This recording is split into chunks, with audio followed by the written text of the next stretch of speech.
안녕하세요. 커피 한 입, 건축 한 입. 오늘도 커피 한 모금 하고 시작하겠습니다. 오늘 할 이야기는 건축 용어에 대해서 한번 가볍게 얘기를 해볼까 합니다. 건축 용어란 게 설계상에서 혹은 계획 설계 또는 시공상에서 우리가 쓰는 건축 용어들인데요. 모든 얘기를 다 할 수는 없고 이 건축 용어가 일본어도 섞여 있고 영어도 섞여 있고 라틴어도 있고 뭐 그러면서 뜻을 알 수 없는 용어들도 많고 그것을 학교에서 가르쳐 주지도 않고 현장에서 배우다 보니까 근거 없는 말들이 참 많습니다. 그래서 그 중에서 제가 이제 대표적인 몇 가지만 얘기를 드릴게요. 생각나는 말 중에 하나가 이제 둔치가 있습니다. 한강 둔치. 이게 사실은 무엇을 정확하게 얘기하는지 몰라요.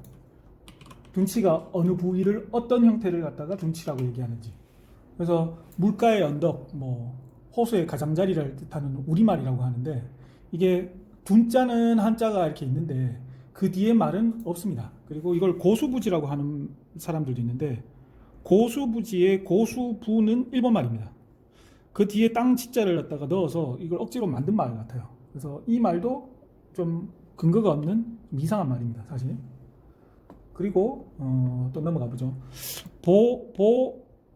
이건 뭐 아는 분들 있을 거고, 그죠? 돌이라고 하는 말은 이제 한옥에서 많이 쓰죠. 그래서 보와 도리가 있는데, 그럼 보와 도리를 어떻게 구분하느냐?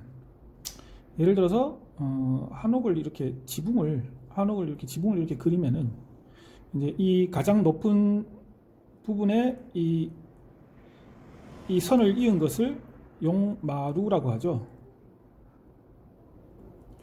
그러면 용마루를 기준으로 해서 용마루에 수직되는 방향, 그럼 평면상에서 예를 들어서 이제 이렇죠. 이게 이렇게 가고 이렇게 가고 이렇게 가고 이렇게 갈 건데 평면상에서 용마루는 이제 여기를 이렇게 지나가고 있을 거 아니에요, 이렇게. 그럼 이 용마루의 수직 방향으로 지나가는 부재들은 보입니다. 그러면은 수직 방향 말고 흔히 들어갔을 때 와 대들보, 와 크다. 이제 그것들이 다 여기에 걸치는 것들이고 이만큼 걸치진 않지만 반대로 용마루와 같은 방향으로 지나가는 것은 도리입니다. 그래서 이 단면을 봤을 때 예를 들어서 이게 이렇게 구조를 이렇게 했다. 그러면 이제 제일 끝에 있는 게 이제 종도리, 그죠? 그리고 이쪽 처마 끝까지 나온 건 처마도리, 중간에 있는 애들은 중도리, 가운데 중자를 써서 그렇게 해서 도리라고 얘기를 하죠. 그리고 두섭습니다. 기부채납이라는 용어 있잖아요. 보통 기부채납을 받다, 기부채납을 하다, 그런 여러 가지 말을 쓰는데 이 납자가 이미 납세란 뜻의 그 납자입니다. 그러니까 받다란 뜻이에요, 이미. 그러면 기부채납을 한다고 얘기하면 누가 기부채납을 하느냐 하면은 건축주가 기부채납을 하는 게 아니고 공공의 지자체가 기부채납을 하는 거죠, 사실. 기부채납 행위를 하는 거예요. 누군가한테서 공공에서 받는 거죠. 그래서 이 말이 지금 이제 이런 말이 몇 개가 더 있는데 이렇게 쓰다 보니까 사실은 말이 안 되는 거지. 흔히 쓰는 말 중에 예를 들어서 누가 누구를 사사하다는 뜻이 있습니다. 말이 있습니다. 예를 들어서 이제 김중업이 르 코르비지에로부터 사사를 받았다. 이렇게 얘기하죠, 보통. 잘못된 말이에요. 사사는 스승사자고 임명하다는 사자라서 스승으로 삼다라는 뜻입니다. 사사는 스승으로 삼다. 누가 누구를 스승으로 삼았죠? 김중업은 르꼬르비지에를 사사한 거예요. 이게 한자가 그런 게 좀 어렵습니다. 김중업은 르꼬르비지에를 사사해서 르꼬르비지에부터 배웠지, 김중업은 르꼬르비지에부터 사사를 받아서 르꼬르비지에게 한 수 가르쳐 준 게 아니에요. 물론 가르쳐 줬을 수도 있겠죠. 그리고 또 재밌는 말들. 자바라라는 말을 요즘 쓰는지 모르겠지만 자바라는 일본 말입니다.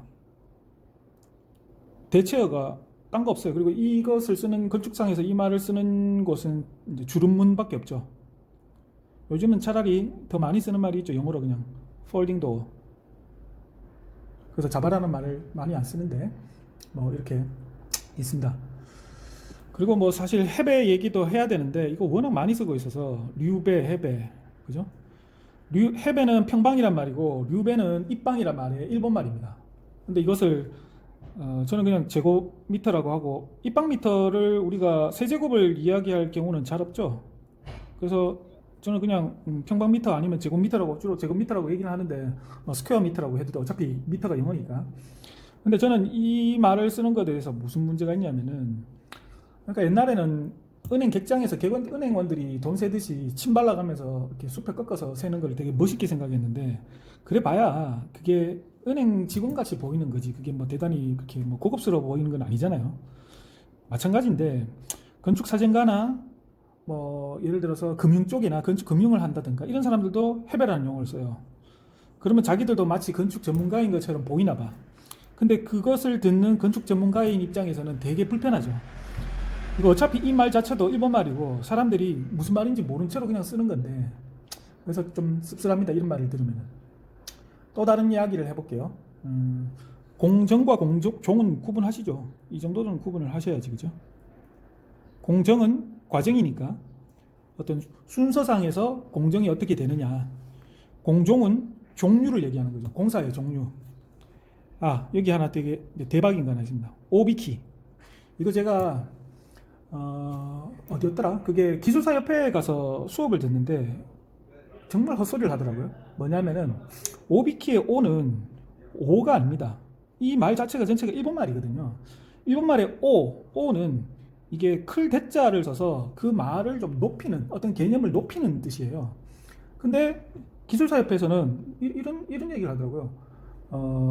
85cm의 강목에서 5cm를 깎아서 오비키고, 뭐 2cm를 깎아내면은 니비키다. 저 이런 거 근거 있는지 모르겠어요. 이 말 자체가, 이 오자가, 이게 오가 그 오가 아니란 말이에요. 그래서 이거 왠지 만들어낸 얘기 같아요. 한국에서 뭘 넘어가다가 이렇게 보면은. 그래서 오비키란 것은 그냥 큰 각재를 오비키라고 하는 거라기보다, 더 정확하게는 제가 찾아봤을 때 장선이 있잖아요. 바닥에 까는 장선. 바닥 판재 밑에 바닥 판을 받치기 위해서 예를 들어 뭐 판재가 이렇게 뭐 그냥 이렇게 깐다고 칩시다. 예를 들어 그럼 이제 이렇게 판재들이 이렇게 가면은 여기에 이제 뭐 예를 들어서 하나 갖다 대야 될 거 아니에요. 바닥에 이렇게. 그럼 이제 이거 밑에 다시 또 깔죠. 얘들을 받치기 위한 또 큰 거. 그럼 얘가 이제 오비키인 거예요. 바닥 장선 중에 큰 것들. 그래서 우리는 장선이라 그러면 사실 이제 촘촘하게 까는 건데, 얘는 이제 이 간격이 그죠? 한 90cm 정도 되는 그런 큰 오비키. 오비키에 찾아보니까 오비키 요건 네다, 일본 말로는 네다라고 합니다. 그래서 얘를 오비키라 그런 거예요. 얘를 오비키라 그런 게 아니고. 또 제가 어디 요즘 인스타그램 같은 데 보면은 이 서스 SUS 뭐라고 하더라?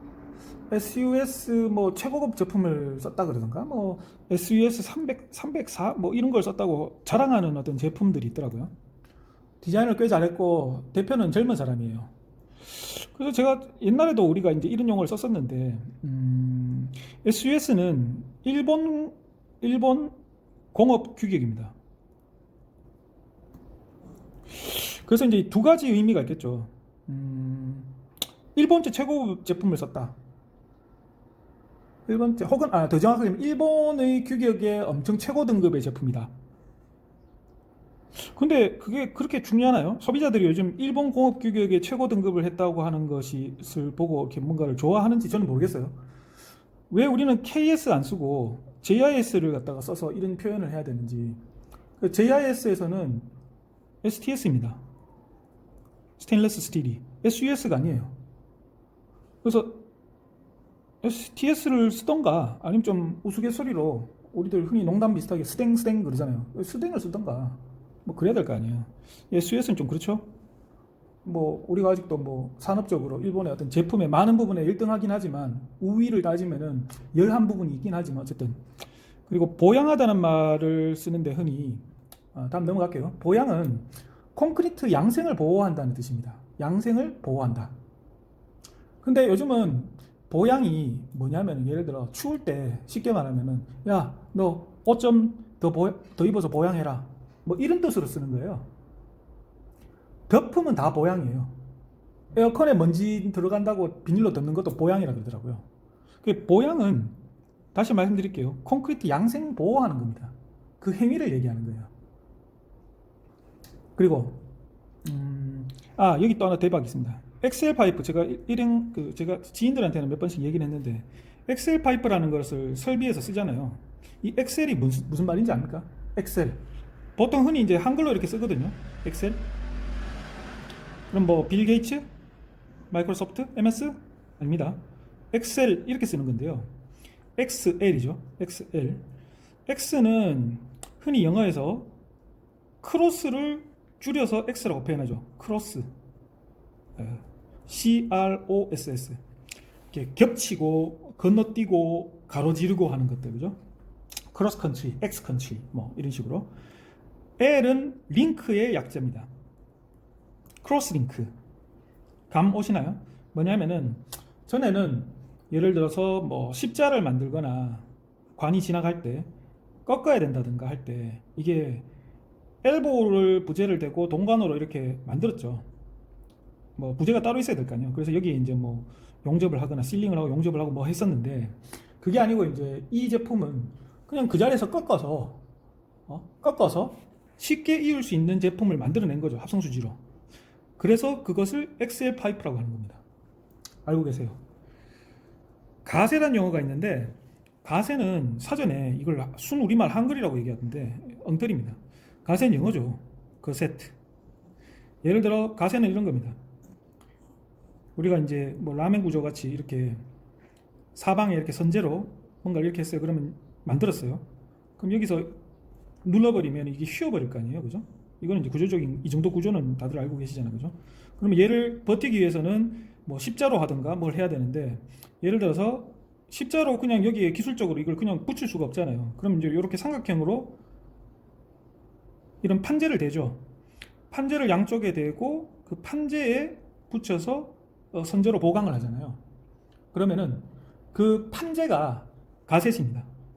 이게 가세인 거예요. 그러면은 이 선재를 뭐라 그러냐? 선재에 대해서는 용어가 없습니다. 그냥 영어로 브레이싱이죠. 그래서 거셋과 브레이싱 이렇게 되는 겁니다. 그리고 뭐 사실 뭐 많지만 쇠, 철, 금속, 그 다음에 뭐 철에는 강철도 있고, 그 다음에 합금. 이거 구분하시나요? 뭐가 뭔지.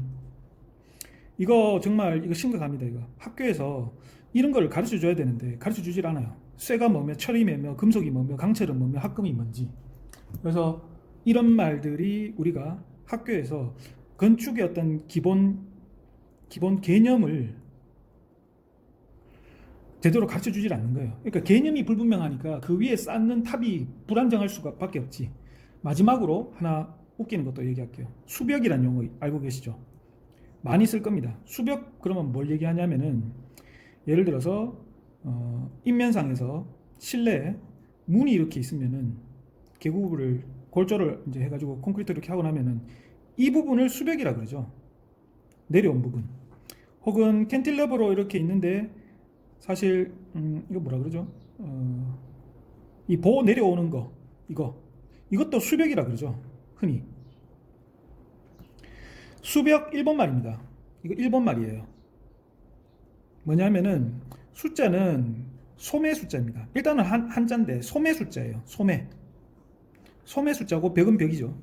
이게 뭐냐면은 원래 이 수벽은 어디서 나온 말이냐면은 평면상에서 어떤 공간을 가려야 되겠어. 여기가 이미 내력은 다 끝났어요. 내력벽으로 다 쌓았어요. 여기 안에 구조적으로 뭔가를 받쳐야 될 이유는 없어요. 근데 예를 들어서 이 공간을 내가 좀 이렇게 가리고 싶어. 그러면 이제 이렇게 벽을 치는 거예요. 조적으로 뭐 하든 콘크리트로 처음부터 하든. 그럼 얘가 수벽인 겁니다. 이건 평면상이에요. 그래서 수벽을 영어로 뭐라 그러냐면은 reveal, R-E-V-E-A-L입니다. 리빌이 뭐죠? 노출하다, 밝히다, 감추었던 거를 밝히다, 드러내다 이런 뜻으로 우리가 알고 있잖아요. 리빌, 하이드 리빌. 그래서 이런 것을 수백이라고 하는데, 예를 들어서 공사 현장에, 외국 공사 현장이에요. 예를 들어 이걸 가지고 리빌이라고 얘기해버리면은 상대방은 못 알아듣죠. 아, 왜 거기 리빌 있지 않냐? 그 리빌을 지금 뭐 어느 정도 내려야 되고 뭐 못 알아듣는 거예요. 왜냐하면 그 사람들한테 리빌은 이거기 때문에.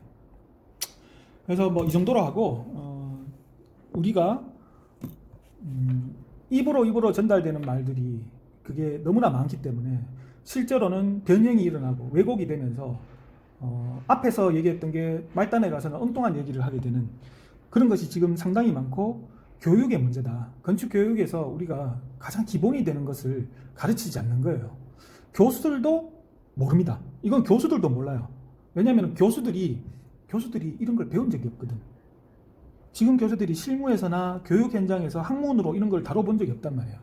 그러니까 기술사 협회 같은 데서도 이런 엉터리로 얘기를 하는 그런 경우가 있는 거죠. 그래서 혹시나 제가 말하는 것 중에 틀린 게 있다거나, 왜냐하면 저도 이게 어디 학문으로 나온 게 아니고 제가 개인적으로 다 찾아낸 거였거든요. 아니 이게 도대체 무슨 말을 하는 거지 해서, 그러니까 그런 게 있거나 혹은 더 대박인 용어들이 있으면 알려주세요. 감사합니다. 오늘도 커피 한 입 건축 한 입이었습니다.